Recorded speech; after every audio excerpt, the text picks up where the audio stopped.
Before you stretch out your hand to buy that ticket, pause. Still your mind. Forget the noise of chance and statistics. Forget the doubt that creeps in. There is a power far greater than luck. It is the power of assumption, and it lies within you. Silently, before you make the purchase, say this, not as a wish, but as a knowing. It is done. The abundance is mine. I am the one who holds the winning ticket. Don't say it with desperation. Say it with assurance. Say it with the quiet confidence of someone who has already received. Because in truth, what you assume to be true in your imagination plants the seed of your reality.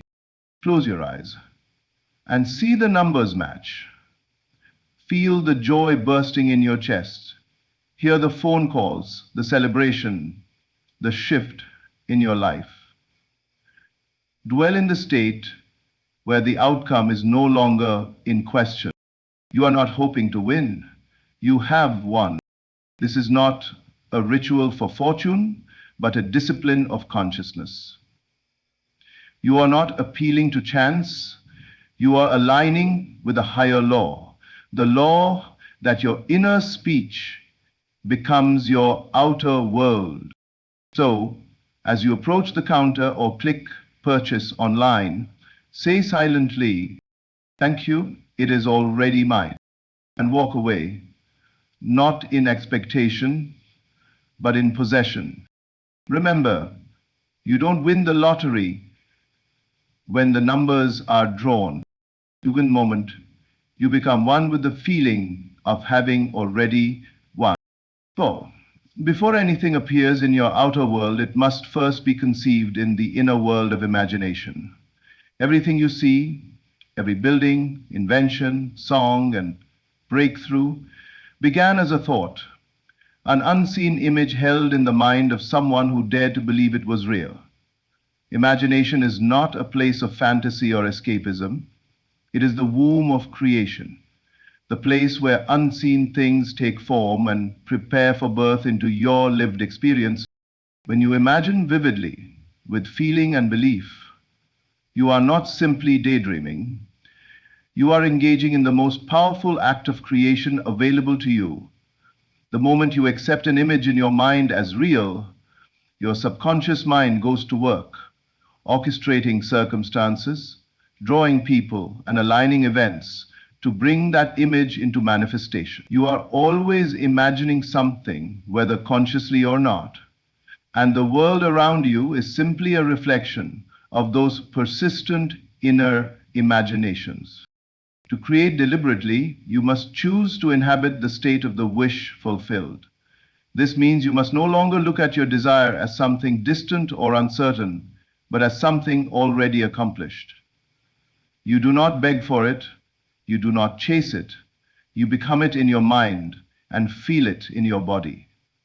You dwell in the assumption that what you seek is already yours, and from that inner state, you act, speak, and live. You are not limited by your current environment, your past, or your perceived odds.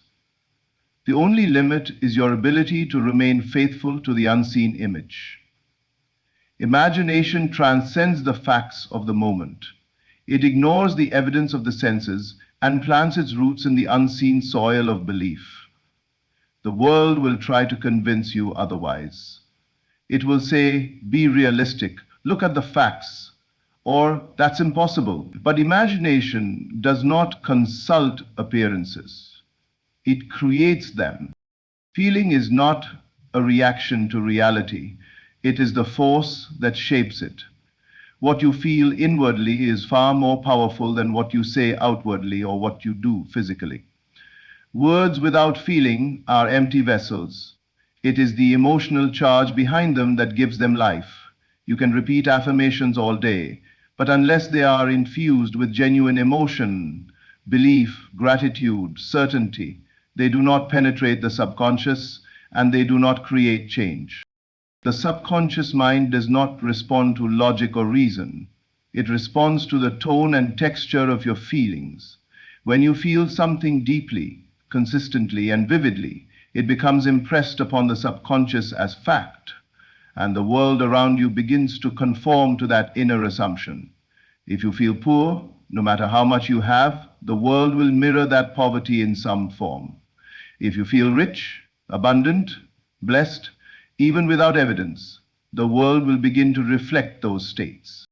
The key is to feel the reality of your desire now, not later, not once it arrives, but before it arrives. That means training yourself to enter the emotional state of the fulfilled desire, to feel what you would feel if it were already true. You do not wait for the outer condition to give you permission to feel. You feel first, and the outer condition follows. This is the reversal of the common way of thinking. Most people wait to feel good until something good happens. But the truth is, something good happens because you felt it before it appeared. Emotion is the magnetic force that draws your world into alignment. When your feelings match the state of your desire, you are in harmony with its manifestation. You become a vibrational match, and the unseen begins to shape the scene. The key is consistency, not a fleeting burst of excitement, but a quiet, steady knowing that what you have imagined is already yours. And that knowing must live not just in your thoughts, but in your heartbeat, in your breath, in the atmosphere of your inner being. To live from the end is to mentally and emotionally dwell in the place where your desire is already fulfilled. It is not about hoping or wishing or waiting. It is about assuming the state of being that matches the life you want to experience. You no longer look forward to the result as something distant or uncertain. You begin to think from it, feel from it, and act as though it were already true. This is not pretending. It is not self-deception. It is a spiritual law that what you accept inwardly, persistently, and with conviction must externalize itself. When you live from the end, you align your inner conversations, your moods, your expectations, and your reactions with the version of yourself who already has what you desire. You are no longer seeking, you are embodying. The question is not how do I get there, but who am I now that I am there? Living from the end requires discipline. It means turning away from appearances and returning again and again to the inner vision, especially when the outer world contradicts it. It means resisting the urge to talk about lack, to explain your situation, or to analyze the process. Instead, your focus is on being, the being who has already received. Every thought, every inner word becomes a movement within that finished state. You speak not as one who is becoming wealthy, but as one who already is. You carry yourself not as someone who is trying to be healthy, but as someone who is whole. You feel the confidence, the relief, the peace of having arrived, even if nothing has yet changed on the surface. This is the key. It is not about trying to change the world, it is about changing your dwelling place in consciousness. When you live from the end, you no longer chase after signs. You do not wait for permission. You inhabit the feeling, the mindset, the identity of the person who already knows the answer is yes. The moment you truly take that inner position, the outer world begins to reflect it, not because you forced it, but because you faithfully assumed it. So before you buy the ticket, remember, creation begins within. Imagination shapes the path. Feeling fuels the journey. And living from the end brings the unseen into the seen. You are not at the mercy of chance. You are the author of your experience. Say it silently, but say it with power. It is already mine.